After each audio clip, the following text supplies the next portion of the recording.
The NFC East has reigned over the NFL in the past, but not quite like this.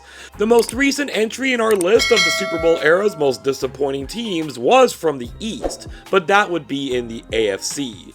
The Miami Dolphins took the 28th spot, but will be returning to the NFC in just a moment. First, it's time to discuss C-Score, this channel's metric for evaluating each and every team of the Super Bowl era beyond just looking at its record. For a deeper explanation of how C-Score works, be sure to check out the description of this video.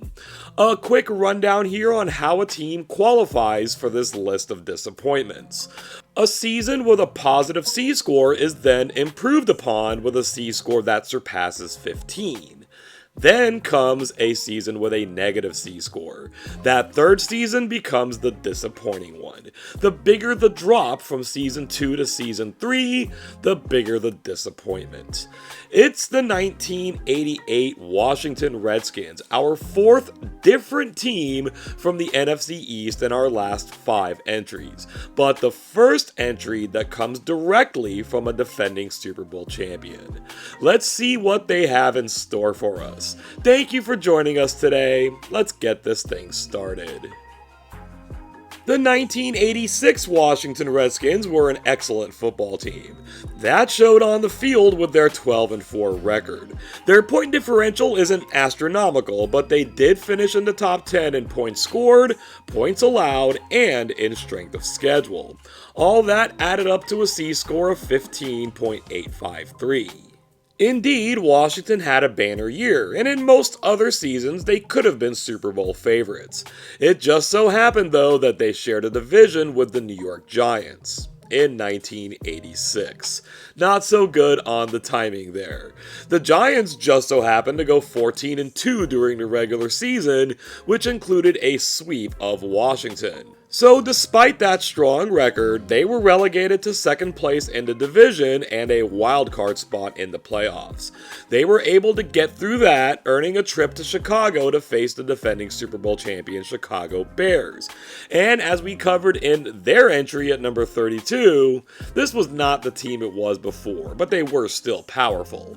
Washington entered halftime trailing, but pitched a second half shutout to pull off the upset, setting up a third meeting with the Giants. There's an old saying in the NFL that it's very hard to beat the same team 3 times in the same season. Not so much for the Giants though, putting the clamps on the Redskins offense for a 17-0 shutout victory. Incidentally, until this past season, this stood as the only time in Redskins/Commanders franchise history that they lost in the NFC title game. With the Giants as dominant as they were, it was looking like Washington would have a sizable roadblock awaiting them in 1987. That's not quite how it worked out though. The Giants slumped pretty badly, and with the division there for the taking, well, the Redskins took it.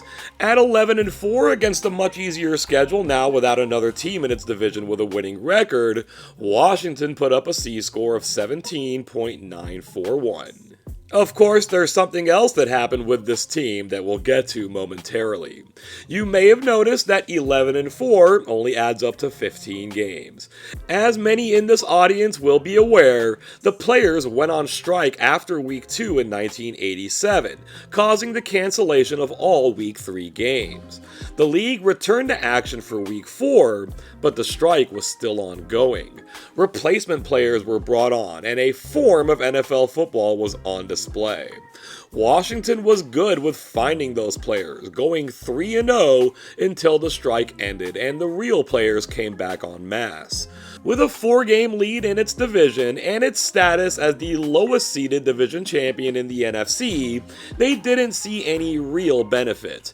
But with the Redskins being one of the few teams that didn't have any players cross the picket line, a certain kinship was created. An interesting note on that, only 4 teams had no players cross the picket line, all in the NFC, and 3 of them made the playoffs, and the Redskins faced them both, once again going to Chicago to beat the Bears before taking on the upstart Vikings in the NFC Championship game. Fresh off back-to-back road wins shot shockers over the Saints and the 49ers. The Vikings were in position to pull off one more upset, but couldn't quite close the deal.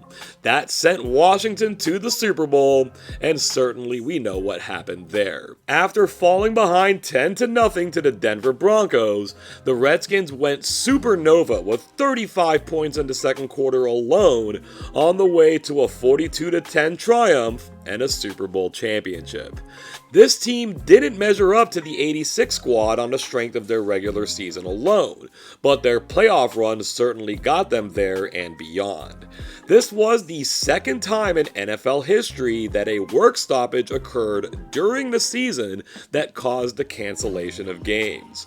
This was also the second time that Washington won the Super Bowl under such circumstances. Since 1981, the Redskins had a win percentage of at least .625 every season, had played in 3 Super Bowls, and won 2. With very little roster turnover, the expectation was that they would be right back in the thick of the Super Bowl race again. Those expectations were instead met with disappointment. With a much tougher schedule now, they found themselves at 7-9, with the defense in particular falling apart. That landed them a C-score of -6.152.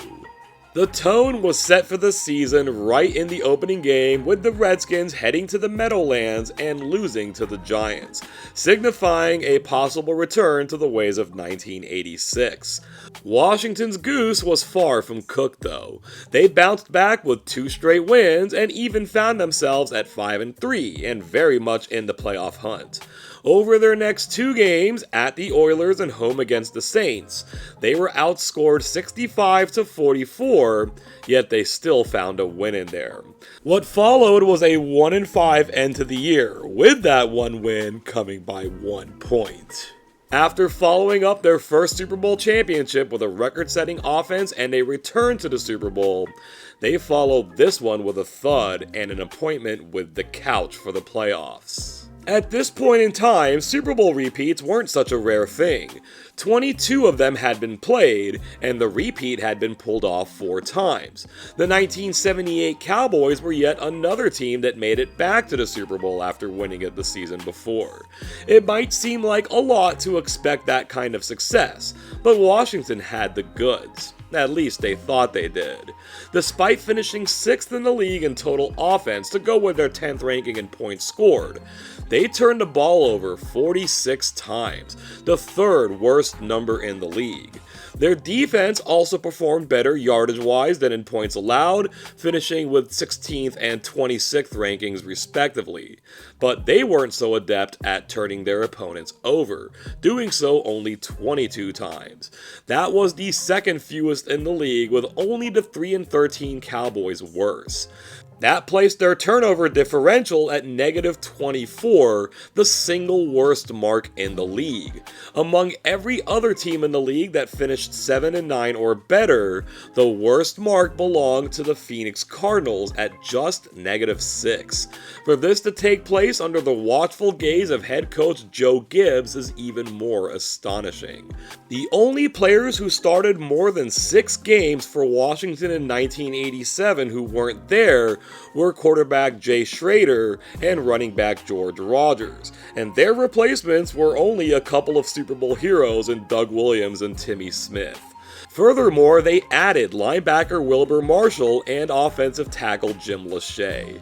They just wrecked this thing all on their own. As it turned out, 6 defending Super Bowl champions made it back to the Super Bowl, but so too had 6 missed the playoffs entirely.